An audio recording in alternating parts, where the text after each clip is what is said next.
Salut chers internautes, comme vous le savez, nous sommes sur la chaîne GLTV Monde avec comme présentateur les carabins Glody Lopatanga. Mais je serai ingrat si je ne remercie pas les gens qui m'ont soutenu de loin ou de près. Là je vois les papas Dominique Lopatanga depuis Château de Versailles à Paris, Tanti Gisèle Kapinga, héroïne dans l'ombre depuis Londres. Merci beaucoup à vous. Notre sujet portera aujourd'hui sur les troubles de comportement avec le docteur Kayembe, c'est un psychiatre, numéro Boyebi, psychiatre bateau basoki par rapport à Batamitou. Donc les autres quotidien CNPP. Bonjour docteur. Oui, bonjour. Docteur, un petit mot par rapport aux internautes qui nous suivent. Oui, nous saluons tous les internautes qui nous suivent la chaîne GLTV Monde. Oui. Et nous les encourageons à suivre encore de plus cette chaîne qui parle de beaucoup de sujets. Et aujourd'hui, nous allons parler des sujets très importants qui parlent des troubles de comportement. Et si vous pouvez vous présenter? Moi, je suis Dr Kayemba Ilunga. Je suis neuropsychiatre de la faculté de psychiatrie, Université de Kinshasa, du centre neuropsychopathologique de Kinshasa Mowamba. C'est là que j'ai presque dans la psychiatrie des adultes. Votre trouble de comportement. C'est quoi en fait les troubles de comportement? Parce que nos internautes veulent comprendre, veulent savoir c'est quoi réellement les troubles de comportement. Merci de la question. Les troubles de comportement font partie de ce qu'on appelle la santé mentale. Pas plus que tard, aujourd'hui matin, je viens de lire un article de l'OMS qui dit il n'y a pas de santé sans la santé mentale. Les troubles de comportement font partie de cette santé mentale. Et les troubles de comportement, selon l'OMS, c'est cette aptitude qu'a l'individu à établir des relations satisfaisantes avec autrui, à résoudre ses propres conflits en puissance, à participer d'une manière équilibrée aux modifications du milieu. Comme je viens de le dire, l'homme peut entrer en conflit avec lui-même, tout comme il peut entrer en conflit avec l'environnement ou avec l'autre. Comment est-ce que l'homme peut entrer en conflit avec lui-même? Dans la personnalité. La personnalité est composée de 3 instances les plus importantes qui peuvent entrer en conflit entre elles. Parmi les instances de la personnalité, nous avons le ça, le moi et le surmoi. Le ça, c'est tout ce que nous avons comme besoin, comme pulsion, comme sentiment. Et nous avons les surmoi, qui est la censure, l'instance qui censure toutes les pulsions et besoins venant de ça. Et nous avons le surmoi, qui est l'instance intermédiaire qui voit les besoins venant de ça et les interdictions venant de surmoi, tout en tenant compte de la réalité. Je peux encore enchaîner pour dire que la santé mentale, c'est aussi développer sa personnalité en investissant ses pulsions sexuelles ou libidinales dans des réalisations sociales. Eh bien, une personne qui est capable d'établir des relations satisfaisantes avec autrui, qui est capable de participer d'une manière satisfaisante aux modifications du milieu, qui est capable de résoudre ses propres conflits, qui est capable de développer ses sentiments libidinaux dans des réalisations sociales, est en bonne santé mentale. Et toute personne qui n'est pas capable de participer d'une manière équilibrée aux modifications du milieu, ni encore moins résoudre ses propres conflits, cette personne-là a les troubles de comportement. Et s'agissant des troubles de comportement, les troubles de comportement sont classés dans des volets. Nous avons les troubles de comportement qu'on appelle les psychoses et les troubles de comportement qu'on appelle des névroses. Les psychoses sont des troubles de comportement où le malade lui-même ne se reconnaît pas malade, ou ça s'appelle en français perte de contact avec la réalité. Le malade perd contact avec la réalité et vit dans son propre monde différent du monde que nous vivons. Et les névroses sont des troubles de comportement où le malade se sent avoir des problèmes comportementaux dont lui-même est incapable de donner la solution. Je peux vous donner l'exemple des névroses et des psychoses. Dans les névroses, Les névroses sont aussi appelés les troubles anxieux. La personne commence à trembler, par exemple. On t'accorde la voix en public. Tu es incapable de répondre. Tu es intelligent. On te pose la question, mais tu ne peux pas répondre en public parce qu'en toi, on te dit, si tu réponds, tu vas répondre des bêtises. Et quand tu te mets debout pour répondre, la réponse fouille et tu commences à trembler. Ça, ce sont des névroses. Donc, la personne, c'est ça malade, mais il est incapable de donner la solution à sa maladie.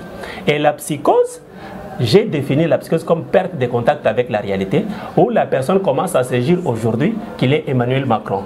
Et en réalité, il ne l'est pas. Et il convainc tout le monde qu'il est Emmanuel Macron et tout le monde doit croire qu'il est Emmanuel. Toute personne qui refuse que cette personne-là n'est pas Emmanuel Macron, il est d'emblée contre lui et il peut le tabasser ou il peut ne pas le parler. Ça, c'est le truc de comportement qu'on appelle psychose. D'accord, docteur. Merci beaucoup. Est-ce qu'il y a une différence entre les troubles de comportement et la possession démoniaque? Merci. Selon l'évolution psychiatrique, la psychiatrie a évolué pendant 4 périodes. La première période d'évolution psychiatrique s'appelle la période des sociétés primitives.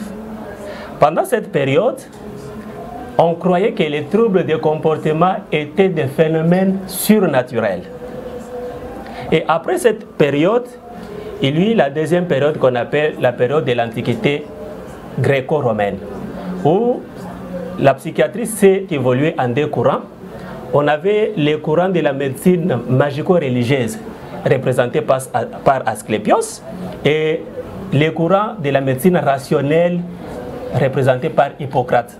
Et dès déjà l'époque de l'Hippocrate, certaines maladies mentales ont été isolées comme faisant partie des maladies naturelles. Et je peux citer l'épilepsie, l'hystérie, la manie, la dépression. Il y a eu la troisième période qui est la période médiévale ou du Moyen-Âge. À cette période du Moyen-Âge, les troubles de comportement ont été pris comme des effets de la possession démoniaque ou de la sorcellerie. C'est alors que les malades mentaux étaient soit exorcisés, soit brûlés vifs. Et après cette période, il y a la 4e période qui est la période du temps moderne et l'époque contemporaine. Cette période est caractérisée par la Révolution française en 1789, où il y a eu la notion du libre arbitre. Et la psychiatrie ou les maladies mentales ne sont pas dues ni à la possession démoniaque, ce sont des maladies naturelles comme toutes les autres. Et je vous ai dit, par mon introduction, que ça peut être dû soit à la non-résolution du complexe d'Édipe ou par la perte du contact avec la réalité. Parce qu'une instance peut entrer en conflit avec une autre. Les instances que j'ai cité le ça, le moi et le surmoi. Donc, instance misatouana. Ce qui est instance mon côté et yokanina mususu, ça cause les troubles de comportement. C'est comme un court-circuit. Donc, si le ça, ce sont les besoins et les pulsions. Par exemple, comme toi et moi là, nous avons besoin de ceci, de cela. Et on peut te dire, tu as besoin de manger. Ça, c'est le ça. Le surmoi va te dire, il ne faut pas manger, nous sommes en public. Le moi va te dire, même si tu veux manger, est-ce que tu as l'argent pour payer à manger? Parce que le moi tient compte de la réalité. Maintenant, si le ça domine toutes les autres instances, donc il faut que je mange maintenant et si quoi.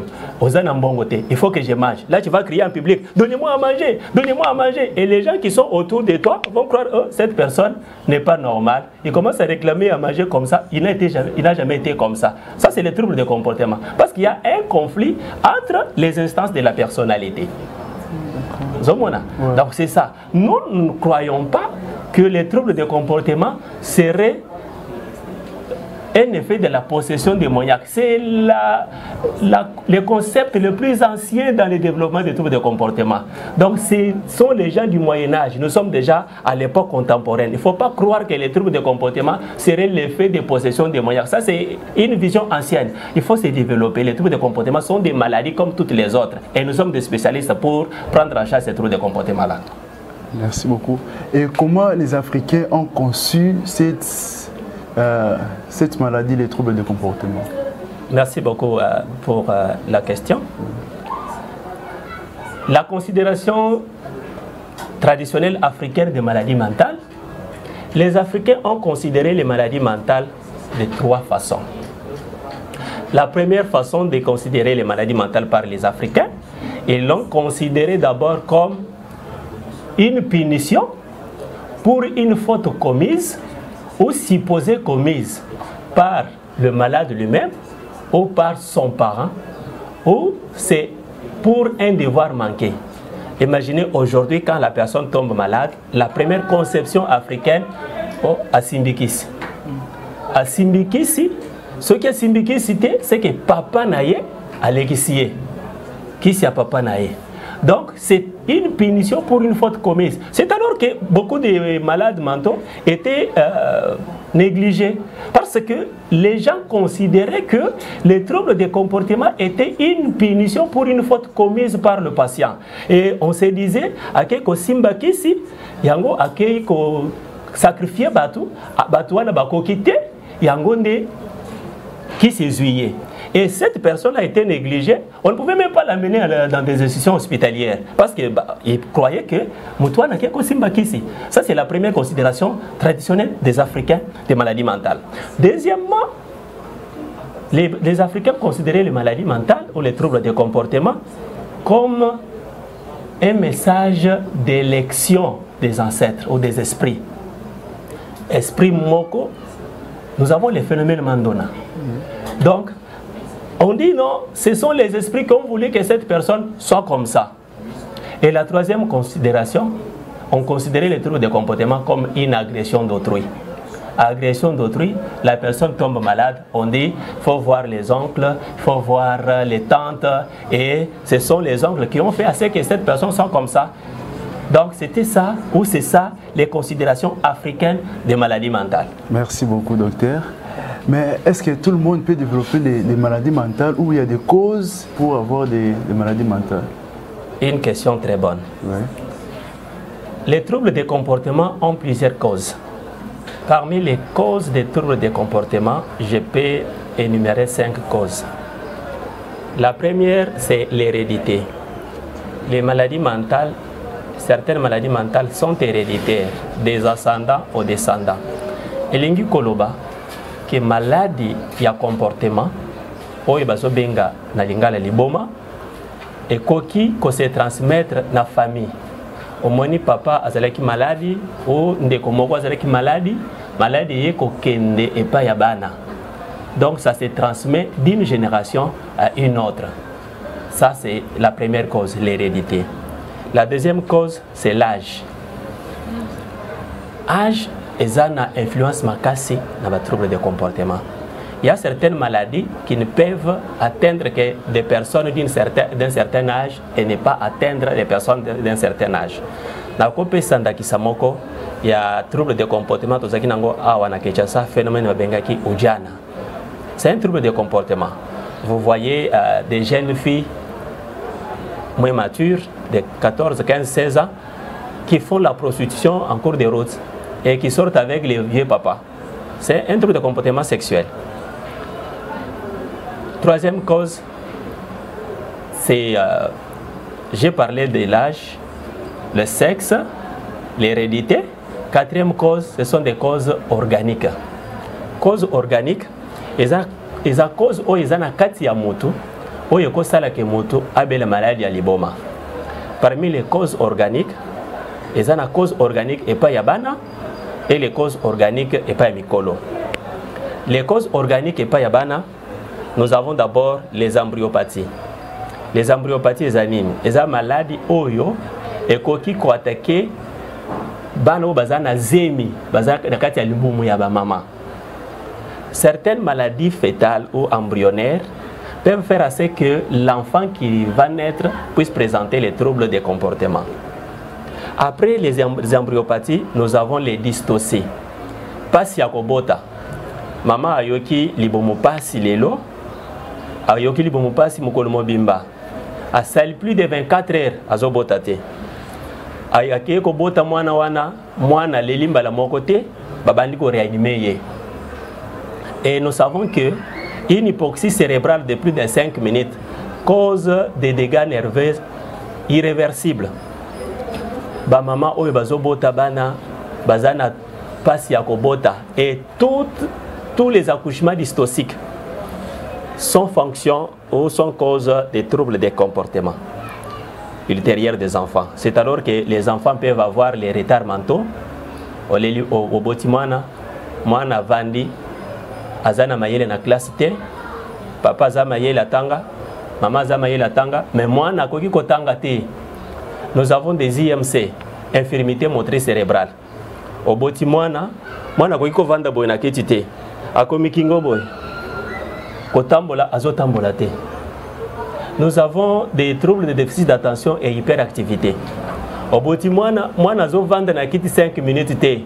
Ye aza 1 minute avandi awa, 2 minutes azali kolo ya mesa, ye azo buka ba télévision, azo buka ba radio nandako, kimi exalté.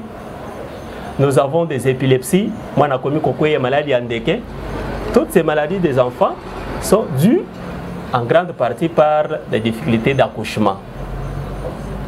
Après les causes organiques chez les enfants, nous avons les causes organiques chez les adultes.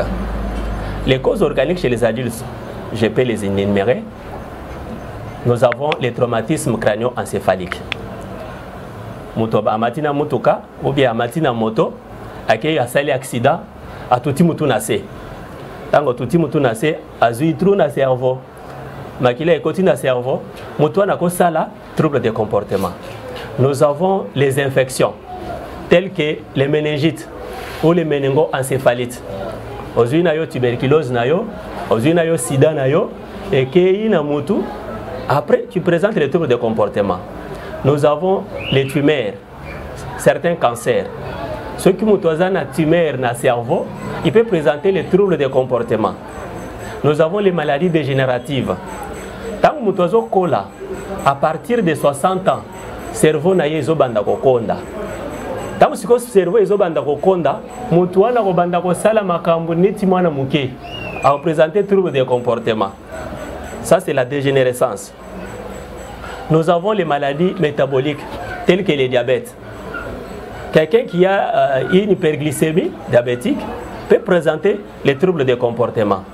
Donc, ce sont là les causes organiques qui sont tellement nombreuses qui peuvent faire à ce que la personne peut faire les troubles de comportement. Les troubles de comportement ce ne sont pas seulement l'apanage de ceux qui sont au CNPP ou les faux qui déambulent dans la rue. Toi et moi, pour une cause ou pour une autre, nous pouvons faire les troubles de comportement. Et après, nous avons la 5e cause des troubles de comportement, ce sont les facteurs psychosociaux et environnementaux. Les facteurs psychosociaux et environnementaux, c'est quoi? Nous avons d'abord la difficulté existentielle. Prenons l'exemple de nous les Congolais. Il y a quelqu'un qui travaille et à la fin du mois, on lui paye 150 000 francs. 150 000 francs, il loue une maison de 50 $. Donc c'est 100 000 francs. Il reste avec 50 000 francs. Et les 50 000 ne peuvent pas lui permettre de renouer les 2 bouts du mois. Mutozoko tanandako, azola late. Parce que awa bazo sengaye 1000 francs, awa lokakolia ezate. Le fait d'avoir cette difficulté là, la personne est stressée. Et pendant le stress, nous autres avons libéré ba hormone moko. Oyezo sala ke moto az la trouble de comportement, c'est tel que le cortisol. Le fait d'être très souvent stressé, nous avons les facteurs environnementaux. La consommation de substances psychoactives. Ça, c'est un exemple. Bana Kinshasa bazome la diamba na soupe na tolo. Le fait ya kome la diamba ou bien soupe na tolo. Et tant que vous la diamba na soupe na tolo wana, biloko na tangizo kende na nzoto na yo, ça permet à votre organisme de libérer certaines hormones telles que la dopamine. La dopamine, c'est un neurotransmetteur du plaisir. Ceux qui ont mêlé biloko wana ke na nzoto, cerveau na yo ezobanda ko libérer dopamine. Tant que bazo libérer dopamine, hyperdopaminémie, et comme ça que oyo ke sengo ezalaka te. Ozomi mo neto komi na lola. Neto komi nzambe. Et hyperdopaminémie, substance wana soki eleki ebele na nzoto, okobanda komona makambo bato mosusu bazomona te. Okobanda omoni ata ba bilima, ozomona makambo mosusu bato bazomona te. Wana ndezo tozobenga ngo na psychiatrie les hallucinations. Obandi komona Marie, obandi komona Jésus, babandi koyebisa o makambo, obandi komilobela o moko, tango bato mosusu bazomona balobi moto oyo akomi liboma. Ce sont là les causes des troubles de comportement. Merci beaucoup, docteur. Nous sommes déjà vers la fin de notre émission. est-ce qu'il y a des complications qui surviennent après les troubles de comportement? Merci. Quelqu'un qui a un trouble de comportement, d'abord, il y a une réduction de l'espérance de vie de 20 ans. Donc, quelqu'un qui a fait trouble de comportement a une espérance de vie réduite de 20 ans par rapport à la personne qui n'a pas souffert de troubles de comportement. De deux, quelqu'un qui a fait un trouble de comportement peut avoir des conséquences de suicide, et beaucoup de gens qui ont fait des troubles de comportement meurent par suicide, par noyade, par pendaison, et peuvent aussi causer des actes délictuels. Quelqu'un qui a fait trouble de comportement dans son délire peut par exemple croire que papa est sorcier, ou papa est comme ceci, maman est comme ceci, et peut tuer, passer à l'acte, tuer cette personne-là. Et il devient soit auto-agressif, soit hétéro-agressif. Il peut agresser quelqu'un, tout comme il peut s'agresser lui-même. Moi, j'ai grandi dans un quartier où on avait quelqu'un qui avait un trouble de comportement. Comme réaction, il s'est coupé son pénis. Et il est mort comme ça par hémorragie. Ça, c'est une auto-agressivité. Et moi, j'ai vu encore à l'hôpital quelqu'un qui a tué son père parce qu'il a cru que son père était sorcier, des choses pareilles. Ce sont là les conséquences des troubles de comportement. Et quelqu'un qui a un trouble de comportement par son délire, il croit peut-être qu'à la maison, il y a des agresseurs, il peut faire ce qu'on appelle la figue. Il sort, il commence à déambuler. Et pour lui, là où il est plus en sécurité qu'à la maison. Et pourtant, là où il est dehors, il est en insécurité. Il passe une nuit à la belle étoile, il mange aux immondices, et toutes les histoires qu'il mange là les procurent des maladies. Quand bien même les gens croient que les fous ne tombent pas malades des choses mauvaises qu'ils mangent. Mais qui a déjà suivi un fou qui mange, qui mange aux immondices et qui ne tombe pas malade? Et même s'il est malade, comment est-ce que tu sauras que ce fou est malade? Donc, ces comportements-là les exposent à la mort et leur expérience de vie est réduite de 20 ans. Ah, merci beaucoup. En tout cas, continuez de vous abonner très massivement à la chaîne GLTV, votre chaîne GLTV Monde. Continuez, abonnez-vous massivement, cliquez sur les liens de notification pour nos prochaines vidéos. Abonnez-vous massivement. Merci. Docteur, est-ce qu'il y a des traitements? Est-ce que les troubles des comportements peuvent aussi être traités? Je ne sais pas moi. Ok, merci. Contrairement à ce que les gens croient, parce qu'ici en Afrique et dans notre pays, quand quelqu'un présente un trouble de comportement, on l'amène à l'église pour des séances de prière, de délivrance, on l'amène chez les praticiens parce qu'ils croient que ce sont des possessions démoniaques. Non. Les troubles de comportement ont des traitements modernes. Et les traitements modernes dans la prise en charge des malades mentaux, nous disons que le traitement est biopsychosocial. Biopsychosocial, il y a les traitements biologiques. Les traitements biologiques, on donne les molécules, les médicaments qui vont essayer d'atténuer la production de la dopamine dans le cerveau et par conséquent, ça corrige les troubles de comportement. Et nous avons beaucoup de malades qui occupent même des grands postes de responsabilité parce qu'ils sont suivis médicalement avec nos produits. Psychologiquement, il y a les traitements qu'on appelle la psychothérapie. Il y a beaucoup de versions de psychothérapie qu'on donne aux malades et qui donnent beaucoup d'effets positifs, beaucoup de satisfaction. Nous avons plusieurs variantes de psychothérapie. Je peux vous parler de psychothérapie de soutien, psychothérapie cognitivo-comportementale, psychothérapie d'inspiration psychanalytique. Ça, ce sont des traitements par la parole. Et ce n'est pas les traitements par les médicaments. Quand on parle de la psychothérapie, c'est un traitement par la parole ou par des exercices physiques tels que la relaxation. Des mesures ou des exercices qu'on peut lui accorder et il y a l'atténuation de sa colère. Nous avons les traitements sociaux où la personne qui a présenté un trouble de comportement doit être réinsérée socialement, doit avoir un travail et le fait d'être occupé là et réduit sa maladie et c'est comme ça. Merci beaucoup docteur. Nous sommes déjà à la fin de notre émission. Un mot de la fin par rapport à l'émission d'aujourd'hui. Merci. Ce que je peux demander à tous nos internautes, c'est de croire que les maladies mentales existent et ce sont des maladies comme toutes les autres. Moi, je ne pense pas que quand quelqu'un est hypertendu, aujourd'hui, il a l'hypertension, on va aller chez les tradipraticiens parce qu'il a l'hypertension, c'est une possession démoniaque. C'est la même chose que les troubles de comportement, ce sont des maladies naturelles comme toutes les autres maladies. Et quand vous voyez quelqu'un qui a un trouble de comportement, ne pensez pas qu'il a touché au fétiche, ne pensez pas que c'est son père qui est sorcier ou sa mère, pensez que c'est une maladie comme toutes les autres et amenez ces patients-là chez les spécialistes, les psychiatres qui vont le prendre en charge comme il se doit. Merci, je vous dis merci, à la prochaine occasion. Merci docteur. 3 ou 4 salutations aux gens qui t'ont suivi. Oui, je salue mes maîtres, d'abord le professeur Ngoma Malanda, qui est le médecin directeur du centre neuropsychopathologique de l'Université de Kinshasa. Je salue mon professeur Mampuza, qui est mon maître, professeur à l'Université de Kinshasa et médecin au centre neuropsychopathologique de Kinshasa. Je salue le professeur Okitundu, qui est mon maître neurologue à l'Université de Kinshasa. Je salue aussi mes amis tels que Dr Bouka, je salue Dr Lissassi, je salue Dr Kandosi. Salut à tous. Merci beaucoup. Continuez à vous abonner très massivement. Là, je tiens à saluer mes collègues de l'Université de Kinshasa au sein de la faculté de médecine. Je vous salue tous et tous. Je salue tous les fidèles de l'église Trône de Dieu. Je salue tous les étudiants de l'Institut national des arts. Je salue tous ma famille, mes parents, mes potes. Je vous salue tous. En tout cas, merci beaucoup.